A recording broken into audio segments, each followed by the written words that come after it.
And listen, I want to introduce our speaker today. I don't want to take any more time. I want to give it over to him.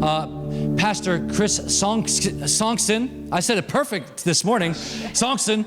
And listen, Pastor Chris is from Southern California. He's the pastor of South Hills Church. It's an Assemblies of God church, multi-campus church. Every campus has 5 people in them. And so all together, but he oversees 13 campuses. He's an incredible leader. He's spent just an exorbitant amount of time pouring into me and some of the leadership of this church. And so I'm so thankful to him for that. In fact, let's just let Pastor Chris, we love him, and already, before he even gets up here, and as he's coming up, I'll let him share a little more about himself. But listen, he's got a great word for us today. And so make sure your ears are open for what he has to share. Thanks, man. How's everybody doing today? Oh, come on now, you're in church. It's the best place to be. Act like you love Jesus. Put a smile on your face. I want you to laugh when it's not funny, smile when you're not happy. All right, one more time. How's everybody doing today? Doing good?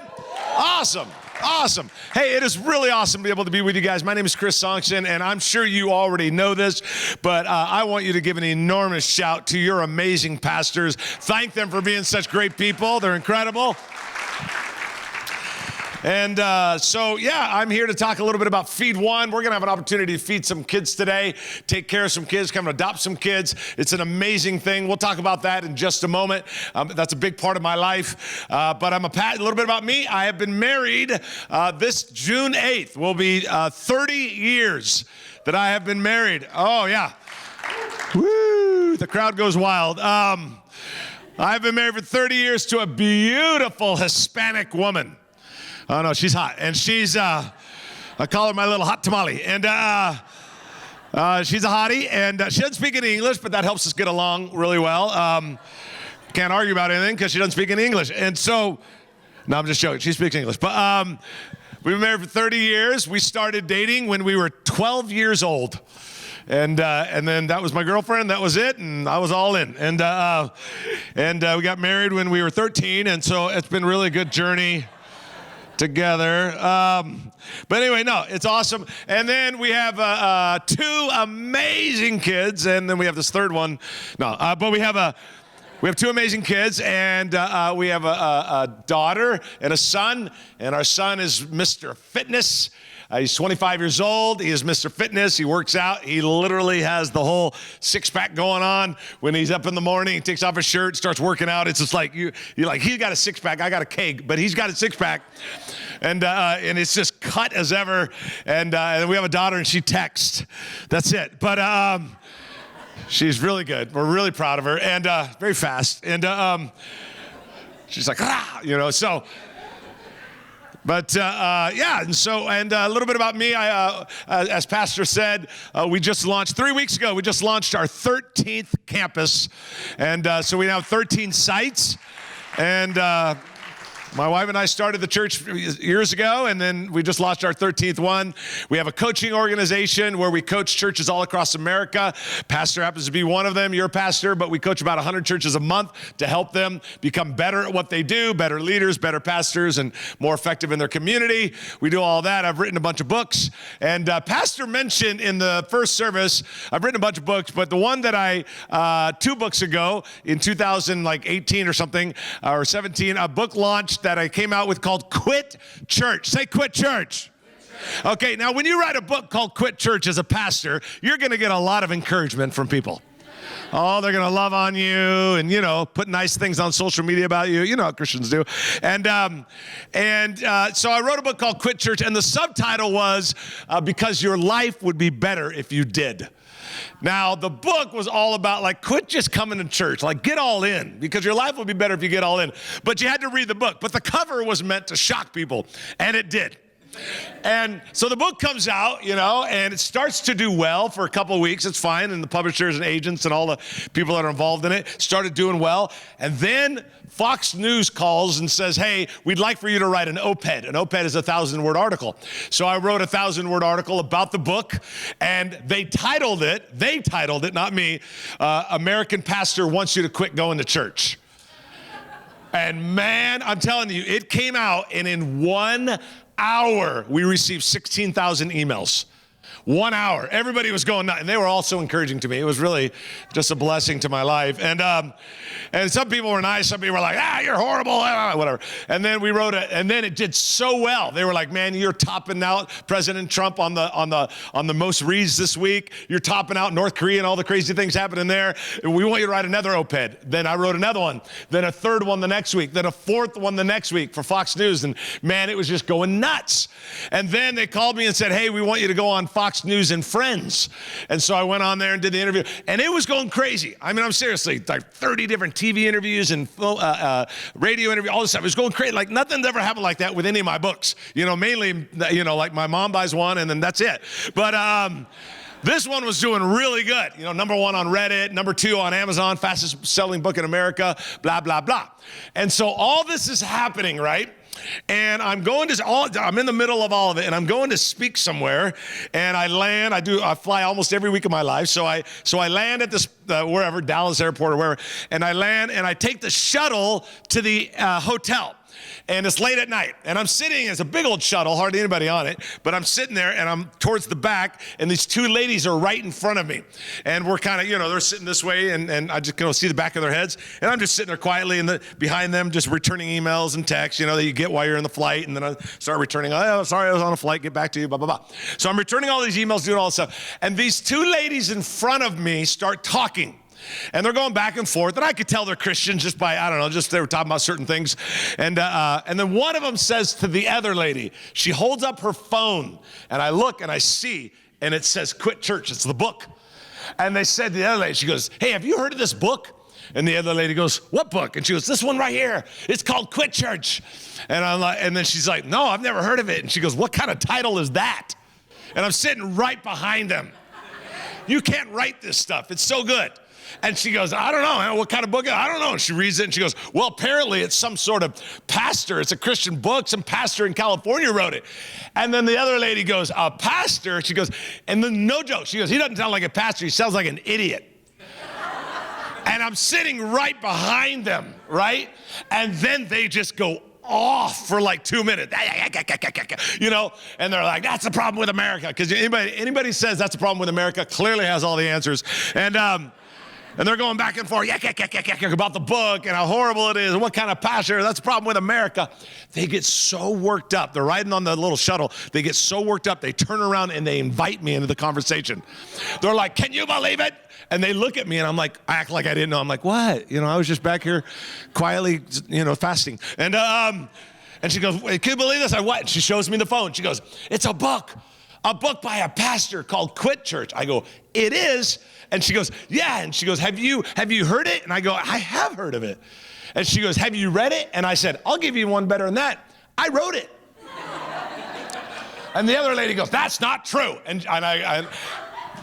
But she grabs her phone, the other lady, she starts Googling. I know what she's doing. She's looking for the picture. Author, Quit Church, you Google it. And all of a sudden my face comes up. She takes her phone, puts it up to my face and goes, and she flips out. It was awesome. Then here comes the next 5 minutes of, we're sorry, Pastor. Had we known you were here, we wouldn't talk about you. I'm thinking, spoken like a true Christian, we would have waited behind your back. And they just, they went off, and they're apologizing. And I'm like, hey, you don't need to apologize. You just gave me a story for the rest of my life.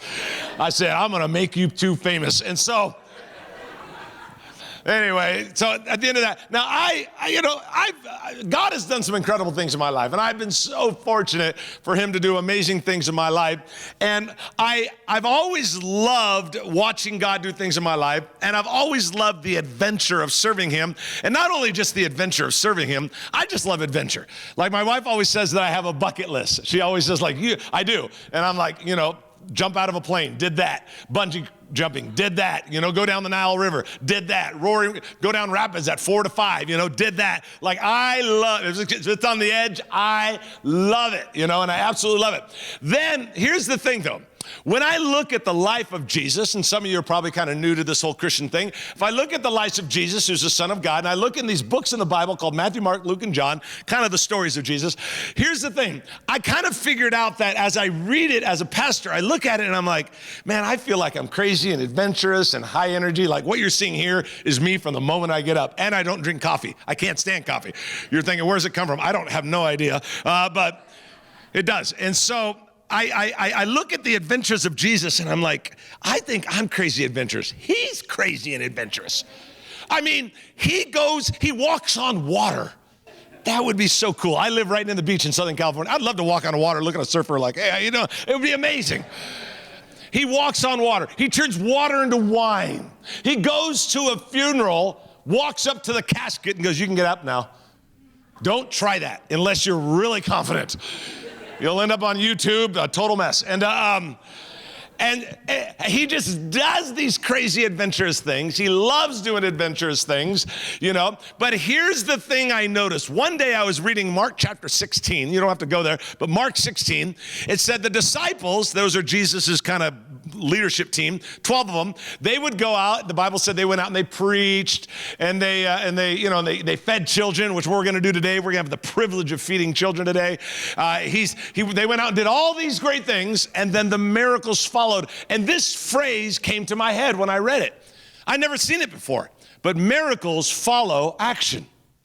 I thought, God, Lord, the supernatural is always a result of the natural. We take action. Miracles follow action. There was a woman in the Bible who had a blood disease. She pushed everybody aside and she touched Jesus' garment and she was healed. She took action. The miracle followed. There was a guy that was paralyzed, you know, and his 4 friends went and got him. They cut a hole in the roof in the Bible and it says that they lowered them down in front of Jesus. He healed them. They took action and the miracle followed, because miracles, help me out, follow what? Miracles always follow action. They always do. We see it in Mark 16. We see it all throughout there. And I've noticed that in my own life. As we stepped out and started a church, we had $5,000 and we had no money. And we moved to a little city called Corona, not a little city, about 100,000 people. And maybe it's not a lot to Rutland, but in California, that's a little city. It's like, oh, it's cute. And it's a little village with 100,000 people. And so we started a church and it did really well, you know, and we had $5,000. We emptied out our savings account, which wasn't a long journey at $5,000, you know, and we started a church. And we had to live with my in-laws, which I just finished up counseling last week from that.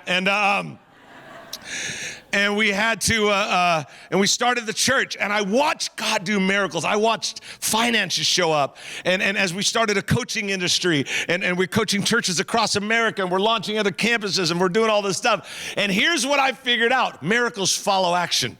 The more I step out, the greater things that God does. Now, here's a statement you might want to write down. If you take notes, you'll remember 70% more, by the way. Here's a statement. Here it is that most people will never see a miracle because they'll never do anything that requires one. Most people will never see a miracle because they'll never really do anything that requires one.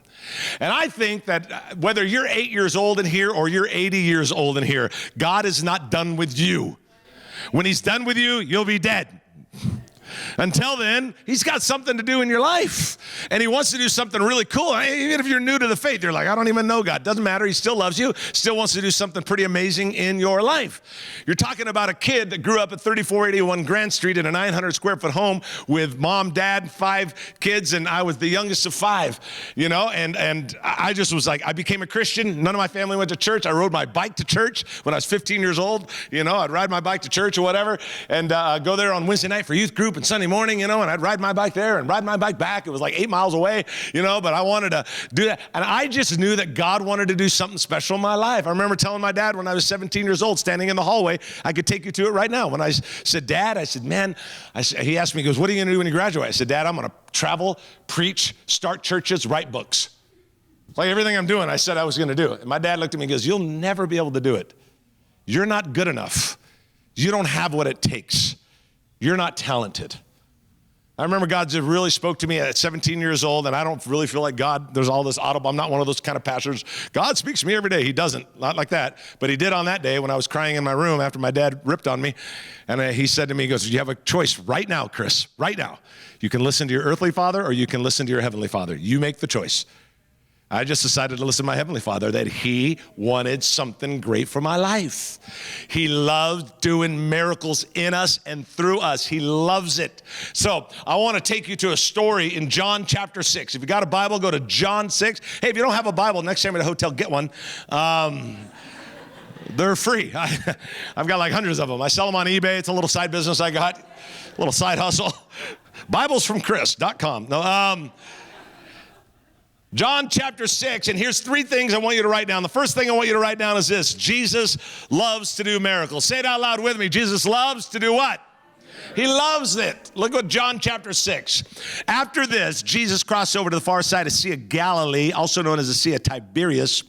A huge crowd kept following him wherever he went because they saw a miraculous sign as he healed the sick. Then Jesus climbed a hill, sat down with his disciples around him. It was nearly time for the Jewish Passover celebration. And Jesus soon saw a huge crowd of people coming to look for him. Turning to Philip, he asked, where can we buy bread to feed all these people? Don't you love it when Jesus asks a question you darn well know he knows the answer to? If I was one of the disciples, I'm like, I'm not answering that. This is a trick question. He was I love this part. He was testing Philip, because he already knew what he was going to do. He was setting the stage for a miracle. Now, if you study the whole thing in John 5 and John 6, here's what you'll find out. Jesus was teaching in an area called Bethsaida. He gets done teaching in Bethsaida, and he's like, hey, if you want to hear part 2, meet me over in Tiberias. Tiberias is an 8-mile walk. Jesus, I loved it, got in the boat, and he just kind of floated over there, which I think is awesome. You know, he kind of rowed over. I'm sure he did this. And they all had to walk 8 miles over to this area of Tiberias. Now, here's the thing. Here in Bethsaida, you can get food. That's a village. You can get food, you can get water, you can stay the night. They have little places. And over here in Tiberias, there's nothing. It's deserted. Jesus takes them from a place where they could get anything they want to a place where they absolutely had to trust him. Interesting. Because he was setting up the stage. Why did he say, if you want to hear part 2 of my message, go over there? Why? Because he wanted all 5,000. He was testing Philip. He already was setting the stage for a miracle. Over there, you don't need me, because you can just buy some food. Over here, you need me right over here.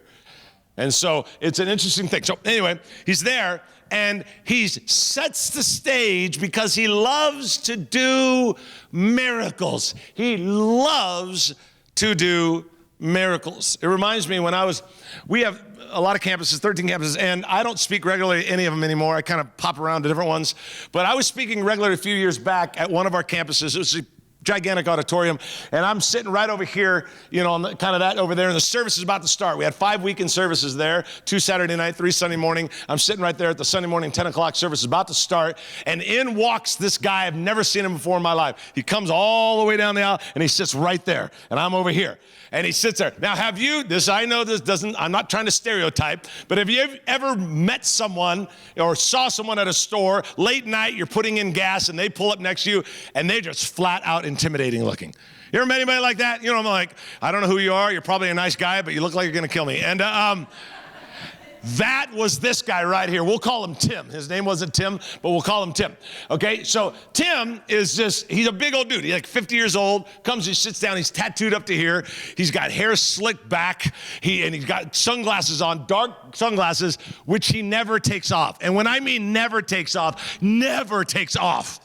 It don't matter, speaking, worship. I baptized him with sunglasses on. He came up, you know, he just flat out never took him off. And he was intimidating. And I don't know how else to say it, but he just looked like the mob, period.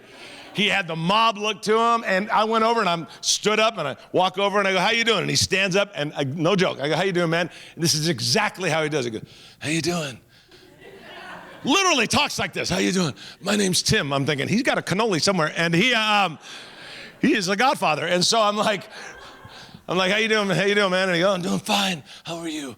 I said, I'm doing good. Nice to meet you. So I sit back down over there, service starts, worship, blah, blah, blah. I come up, I'm speaking, place is all packed, a lot of people there, and I'm doing some funny stuff, and people are laughing, and he's just like this the whole time. Not one smile.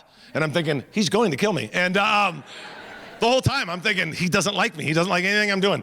And so I get done speaking. I go back, sit over here. The associate pastor comes up, takes the offering. We always do it at the end. He takes the offering and he's talking about it. Yeah. And then he goes to pray. And I'm sitting over there and Tim's sitting over there. And during the prayer, I got one eye closed and one eye open. Because I'm watching Tim. I'm like, making sure he doesn't, So he pulls up a pant leg and he got a rubber band. He undoes the rubber band. During prayer, there is the biggest, thickest wad of $100 bills I've ever seen. I'm not even kidding. Without exaggeration, there had to be at least 10, 15 grand hooked to his ankle. And I'm looking like, what is he doing, And I look over and he starts counting it out. And I'm like, he's going to give.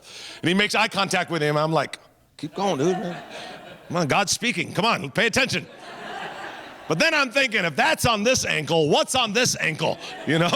He's packing. And so we set up metal detectors from that point forward. And so he gives me the offering, whatever, and he starts coming to the church. A month later, I told you, I baptized him, started helping in the church, serving in the church. He wanted to be a greeter. It was a nightmare. I was like, dude, no one wants to come to church through that door. They're always using this other door. They're scared of you. And he's like, well, why are they scared of me? I'm like, what do you think? Anyway, so he, just intimidating guy. And here's the funniest thing. After about 2 or 3 months, he'd been a Christian now a whole 90 days, and he's sitting there, and he comes up to me right before the service. He goes, Pastor Chris. I go, yeah. And he goes, you know why I sit in the front every week? And I said, no, I don't know why. And he goes, if anybody tries anything on you, I'll take care of it. And I'm thinking in my mind, he wants someone to try something on me. He hasn't been able to kill anybody in 90 days. Now he's been a Christian. He's kind of itching, And so I'm like, no, Glenn, we're okay. You don't need to kill anybody. And so we have this big thing called Family Month. It's the biggest time of the year. Everybody invites friends, blah, blah, blah. It's the Thursday before Family Month, big time of the year. Thursday before Family Month. And I'm doing my notes or working on something. There's a knock on my door that opens it up. My assistant says, hey, you got to call on line 1, Thursday before Family Month. You got to call on line 1. I go, just tell them, take a message. I'll call them back in an hour. I got to finish up some thoughts here. He goes, and then she says, okay, I'll let Tim know. And I said, hold on. It's Tim? And she goes, yes. I said, I'll take the call, because I want to live. And so I'm like, I pick up the phone, and I kid you not, Pastor, this is exactly how it goes down. I pick up the phone, this is Chris. Chris, Tim, I'm bringing 16 people for the first time this Sunday. Reserve the first 3 rows. Click. No goodbye. No God bless or shalom, nothing. Peace, my brother, nothing. It just hangs up. The whole thing lasted like 18 seconds.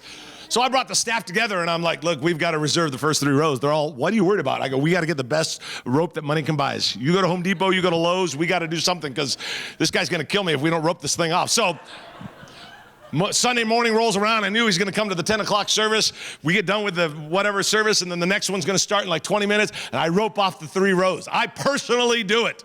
I got 60 staff members, and I'm like, nope, I'm taking care of it because I want to live. So I rope it off. And I rope off these 3, and I got it all roped off. And then, people are coming and they're wanting to move the rope because everybody sits in the same section, just like you did today. And they all said, I took a picture, and next week you'd be in the same spot. And so I'm standing right here, and people are like, they're lifting the rope, and I'm standing right there, and they're looking at me, and I'm like, don't you dare. Some poor lady comes down with a walker, and I'm like, no, and I kick her, and she falls over, and so the tennis ball at the bottom of the walker, and so she's just sitting there. And finally, about a minute before the service starts, in comes walking Tim, not with 16 people behind him, with 21 first-time guests. 21. Some of them were like, man, we're at church. Some were like, we didn't have a choice. It was this or death. And they're just, either way, they were there. I don't know how he got them there. I'm not really sure, but he got them there. And it's amazing. Now, I watched God do something in this man's life. And I thought, God, here's a dude that I know's got a little history. I've learned it later. And I know he's got a little history. But God, you just love doing miracles. But here's the catch. It's kind of a crazy catch. It's number 2. Put it on there for me. He wants to use others. Here's the crazy thing for me. He loves doing miracles. Here's how I like to say it. He loves doing miracles. He just doesn't like to do them alone. That's a crazy thought to me. I am a wretched mess. I'm a pastor, it doesn't matter. I am not perfect. I make stupid mistakes on the hour, think dumb things, say dumb things. I'm messed up just like all of us in this. We're church of imperfect people, that's for sure. However, God in heaven, Jesus still wants to partner with a mess like me. I've given Jesus 1,000 reasons not to love me, and none of them has changed his mind. He just still keeps on wanting to partner with Chris Sonksen and with you. Didn't grow up in a Christian home. I'm nothing special. I'm not. If you don't believe that, take my wife's number down. She'll tell you. He's nothing special. You should see him at home. He can't do anything right. And I'm not. However, I just believe enough. Maybe I'm just dumb. Just dumb enough to just go, well, if he says he wants to partner with me, then let's do it. And he partners with me. And I don't know what he wants to do in your life. But I got to believe that there are dreams that have not yet been realized in this room. I got to believe that some of you keep talking about a business that you're too scared to start. A book that you keep saying you're going to write, you never have. A song that you say you're going to compose, never did it. I just got to believe that there's dreams in all of our hearts. And God says that he fulfills the desires of our hearts if we partner with him. He loves to do miracles. He doesn't want to do it alone. You ever thought that your book could be the book that changes everything for people? That maybe your next door neighbor is the next Billy Graham. He's just waiting for someone to be invited him to church. You ever thought about that? He loves to do miracles. He just doesn't want to do them alone. He loves partnering with people, wretched people like me and you. I always talk about the most expensive. I've traveled the world, been on every continent, been everywhere. And I got to tell you, I always ask people, what do you think the richest plot of land is? And some people would say, well, it's the oil wells of Saudi Arabia, or it's the gold mines of Ghana, or it's the platinum in the field of South Africa, or they'll name all these things that are the wealthiest places in the earth. And I said, actually, the wealthiest plot of land, you might have passed it on the way here. It's actually the cemetery. Because underneath all of that dirt are literally thousands and thousands and thousands of songs that never got composed, books that never got written, businesses that never started, and ideas that could have changed the world. I think that you and I need to rob the grave. I think we need to do what Paul said and just die empty. Empty being God. I didn't hold anything back. I went all out for you. I gave everything up for you because I believe that you could do that in my life. He loves to do miracles. He just doesn't want to do them alone. We're going to have an opportunity to feed children today, which is clearly on the heart of Jesus. He doesn't like doing it alone. He loves to use us as his hands and feet. Look what verse 7 says. Philip replies. Remember Jesus said, hey, where are we going to get the food? And they're having this conversation. Jesus brings them from Bethsaida, 8 miles over to Tiberias. Where are we going to get food? The sun's going down. In one portion of scripture, it says the sun was going down. It was too late for them to go back to Bethsaida, and they didn't have any money, and there's no food over here. What are we going to do, Jesus? You brought us all the way here. The sun's going down. Too dangerous to walk back. What are we going to do now? And look what Philip replies. Even if we worked for months, we wouldn't have enough money to feed the people. Not only, Jesus, do we not have food here, we don't even have money, and we wouldn't even have enough money to feed 5,000 people. Like, hello, Lord, what are we going to do? Then Andrew, Simon Peter's brother, speaks up. There's a young boy here with 5 loaves and 2 fish, but what good is that with this huge crowd? I want you to stop for a moment because I think it's hilarious. Here's Philip having a conversation with Jesus, right? And he's like, we don't have no food. What are we going to do, Lord? We're 8 miles away. It's too dark to walk back. What are we going to do? While they're having this conversation, Andrew comes walking up, interrupts Philip and Jesus, and he's got a little boy there. And he says, hey, here's a little boy. He's got a sack lunch. Got 5 loaves and 2 fish. I don't know what we're going to do with it, but here it is. Time out, little time out. I think it's hilarious because most kids don't want to give up their food. I always wonder what happened behind the scenes. If Andrew looked at him, look, if you want to make it in the Bible, give up your lunch. And it's going to be a great book. You want your name in there or not? And so they brings him over and they're like, okay, you got 5 loaves and 2 fish. That's all we got. This is it. What are we going to do with it? Now, this is interesting to me as well. Could Jesus, over here, Could he have just picked up a rock and turned it into bread? Yes or no? Of course. Could he have picked up a stick and just turned it into a fish? Yes or no? Of course. He did the whole earth thing in 6 days. I'm sure he could handle that. Why didn't he? Why didn't he just do that? Because he wanted even the little boy with a sack lunch to be a part of the miracle working process. Isn't that amazing? He didn't need a little boy. He didn't need sack lunch. He just wanted the little boy to say, I partnered with Jesus. I was there when the miracle happened. Think about that little boy at age 20, 30, 40, 50, 60, 70, when Jesus is still a legend, and go, I was there. He used my lunch. I was there. He wants to partner with us. He doesn't want to do it alone. He loves doing miracles. He doesn't like doing it alone. I told you I don't speak regularly at one of our campuses anymore, but a few years ago I was speaking regularly. First, Glenn came in, but then I remember one Sunday, a girl comes in, she's like 28, 29 years old, and she was sitting there in the second row just by herself. I speak, she raises her hand to receive Jesus. We do it every service, and she receives Jesus. I see her in the lobby. I'm like, hey, I'm 28 years old. I work at this office, and it's my first time to church. She told me, she goes, I've never been to church my whole life. Never sat in a church service, but I wanted to give Jesus a try, and she did. She went all in. Over the next 60 days, man, she got baptized, started serving, greeting, helping out. She was a good greeter. She didn't scare people off. And so I'm just over the next 2 months, it just started doing incredible things. Then I'll never forget. Then one day I'm up there speaking, and I notice she has another friend with her, and so I'm speaking. I'm thinking, oh, there's her friend, and then after the service, I'm standing here talking, and she's over here with her friend, and they're kind of praying and stuff, and I'm thinking, what could she be praying with her friend about? This girl's been a Christian 60 days. She brought a friend. What could they be praying about? So then they come over and introduce me. Hey, this is my friend. I'm, oh, yeah, how you doing? She goes, it's my first time to church. The new girl said, my first time to church, both of them. The girl been a Christian 60 days. She goes, this is my friend. It's her first time to church. I go, yeah, I saw you guys over there praying. What were you praying about? She goes, yeah, I was leading her to the Lord. And I'm thinking, how does she know how to lead someone to the Lord? She's only been a Christian for 60 days. And the best part, she goes, yeah, I led her to the Lord. I go, well, that's great. And then she goes, yeah, I don't know if I did it right, though.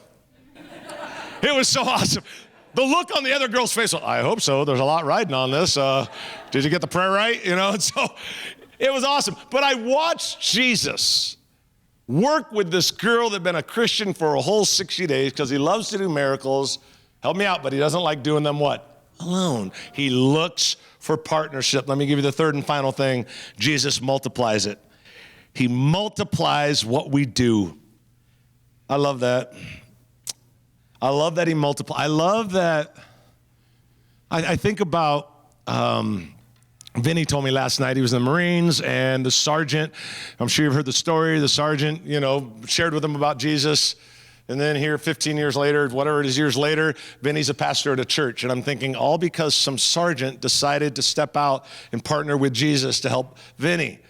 When you do that for your next door neighbor, or when you do that, when you tithe and give and serve, when you do that, whatever it is that you do, when you do that, you're partnering with Jesus. When I write a book, I'm partnering with Jesus. When you start fulfilling the dreams God's put in your heart, you're partnering with him. And then when we give this, he multiplies it. It's kind of like, here's my little sack lunch, Lord. I'm not sure what you're going to do with it. And then he goes, well, you gave me everything you had, and now watch what I'm going to do. I promise you this, if you give up what's in your hands, he'll give up what's in his. Whew, and that's a lot more than what you have in your hand. You can't outgive him, you can't outdo him, you can't out anything him. It works, I'm telling you, it works.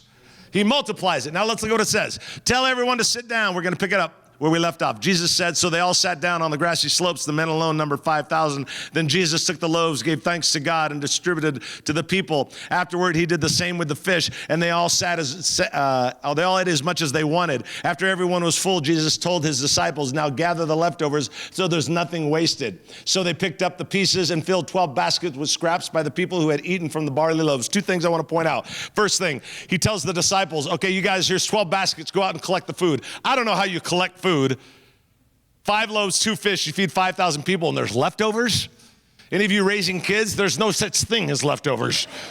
I'd like to buy 1 bag of groceries, then open the trunk and go, there's 10. It's what happened. Then he gives each of the disciples a basket, and they all go out And not 10 baskets full come back, not 11 baskets full, exactly 12. Why 12? Because he wanted everybody, including the 12, to be a part of the miracle working. What a bummer if one of them came back and had nothing in their basket, but yet all of them had something, because he wanted everybody. Even Judas, who would betray him later, he wanted everybody to be a part of the miracle working process. Everybody. And he multiplies what we do. He took the 5 loaves and he multiplied it out, and he does the same thing. God, I don't know if I'm the best author, but I'm going to try. Boom. God, I don't know if I know how to start a church, but I'm going to try. Boom. God, I don't know how to, but I'm going to try. And then he just does it. God, I'm going to feed a child. Probably not going to make any difference. Oh, yeah, well, hang on. Hang on. You might feed a child this morning who's the next Billy Graham. How do you know? Could change the world just waiting for someone to partner with Jesus to take care of a kid. You never know. You just never know. Jesus multiplies it. And I love the math of Jesus. I don't like the math of the bank. You know, if like you had $100,000 in the bank, a year from now you have 100,022 cents. Right? It's like 0.000001. That's your interest rate. Now, if you're going to use their credit card, it's 18%. You got to pay them 18%, but they're going to pay you 0.00001. Anyway, if you're in banking, you can yell at me afterwards. I go to the bank one day. I didn't have any money in there. I just like going there on Mondays for the donuts. And I went there, and I walked up to the bank teller, and I did some banking, and I had about $1,700 left. I knew I had around $1,700, but you know how you sometimes ask the teller, hey, what's my balance? So I said, well, what do I have? I just want to confirm what I have. And she goes, oh, okay, Mr. Sonksen, I'll look. And she's all, she looks at the computer. She looks at me, and she goes, do you want me to say it out loud, or do you want me to write it down? And I'm thinking, it's only $1,700, lady. Just say it out loud, whatever you want to do. And she goes, I said, well, just say it out loud. And she goes, Mr. Sonksen, you have $1,748,522.98. She goes, does that sound right to you? And I said, yeah, that's what I got. Yes, perfect, to the penny. I remember, no joke, and this honest to God, she looked at me, she goes, and I didn't say anything, I didn't even respond. I go, yeah, that sounds great. I'm thinking, I don't know what's going on. Is it you, Lord? And I'm kidding. She looked at me, she goes, do you need anything else? I said, I'll withdraw as fast as possible before you guys straighten this thing out. Unfortunately, they straightened it out, and I was back down to $1,700 on a donut. And, but anyway, I don't like the math of the bank, but I love the math of Jesus. I really do. He just multiplies it. And he takes a kid from 3481 Grand Street in a 900 square foot home with a dad that said, you'll never do anything good. And he just took it and multiplied it. And he'll do the same with you. And he's not done with you. You're like, people always say, well, I'm 25 years old. I'm too young for God to do something great. I'm 65. I'm too old. Well, then when's the right age? You know when the right age is? Right now, today, April 2021. You're perfectly at the right age, no matter who you are, for God to do something great. Mother Teresa didn't even move to Calcutta until she was 40. 40. She became a household name. You're never too young. You're never too old. God wants to do something great. Jesus loves to do miracles. He just hates doing it alone. He wants to use others. From Genesis to Revelation, he always uses others, and he multiplies it. I told you that I'm a pastor, and we got churches and all this stuff, but several years ago, God got really a hold of my heart about feeding children. And, you know the scripture, when you refuse to feed the least of these, it's as if you're refusing me. That is not a conversation I want to have with Jesus. When I get to heaven, he goes, you didn't even feed me. Well, Lord, you weren't hungry. No, you didn't feed my kids, so you didn't feed me. Ugh, that is not a conversation I want to have with Jesus. But about 7, 8 years ago, I sat on a board for a big organization called Convoy Hope. And long story short, I went to Haiti, and we were at a school that we had adopted as a church. You know, we adopted the school to feed these hungry kids. It's the second poorest nation in the Western Hemisphere, Haiti. And poor beyond poor beyond poor. Many, many kids die. In one area alone, 50% of the people don't even make it to age 8. And just the hunger is just astronomical. And anyway, so it's a cement wall. The school is like a cement wall with holes in it for ventilation. It's just imagine just a big cement room, and that's all it is, but dirty and, third world country, whatever. And I'm standing up there, and the guy's interpreting in my ear what the principal's saying, and the principal's telling the kids, hey, the man up here in the black sweater, he's the pastor from the American church that's supporting all you kids and helping you kids and la, la, la, la, and giving you food and all that. He didn't even finish the sentence, and all 70, 80 kids, probably ages 5 to 9 years old, 10 years old, all of them jumped up and they ran towards me on the little stage, tackled me, got like 70, 80 kids on top of me, tackled me, and in their broken English were saying, "Thank you for our food." It just broke my heart. When they got done, went back to the seats, I'm just crying. I'm like, this is it's a nightmare. I'm like, you know, I look out through the ventilation holes, just holes in the cement wall, and I see kids everywhere. Matter of fact, I looked through one of the windows. There's 150, 200 kids out there. I leaned over and asked the guy, I said, "Hey, why are the kids standing on the outside and not coming in?" He goes, "Oh, they're just hoping there's enough food left over. Maybe they could get something." And I said, "Really?" And I go, "Why aren't they in here? There's room. Why don't you bring them in here?" And he says, $10 per kid. I go, "You're telling me that it's $10 per kid to get that kid from the outside of the wall to the inside of the wall? That's it?" And he said, "Yeah." And I said, "Okay." So God spoke to my heart on the flight home. I just remember looking out over the ocean on the flight home and thinking, felt like God was just saying to me, "Chris, it's time for you to exercise your influence, exercise the relationships you have, and get to work. You got to feed some kids." I'm not called to be a missionary. I am not a missionary. I'm a pastor. I'm a coach. I'm an author. It's what I do. I know I'm in the right place, but I had to utilize some of that. And so when we started, that organization called Convoy was feeding 125,000 children a day. 8 years ago, we had this idea. What if I just took my influence and grabbed a bunch of my friends, and then we would meet with buddies like Vinny and go, "Hey, let's do something at your church. Maybe we pick up an extra 50 kids, and then we'll pick up 100 there." And last week we were in Arizona. We picked up 150 more kids at a big church. And what if we do?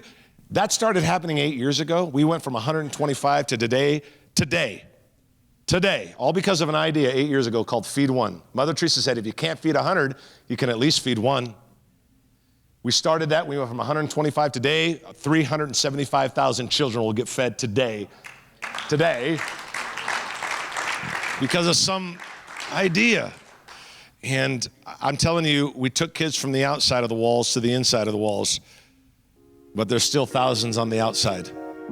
And we have an opportunity to do something.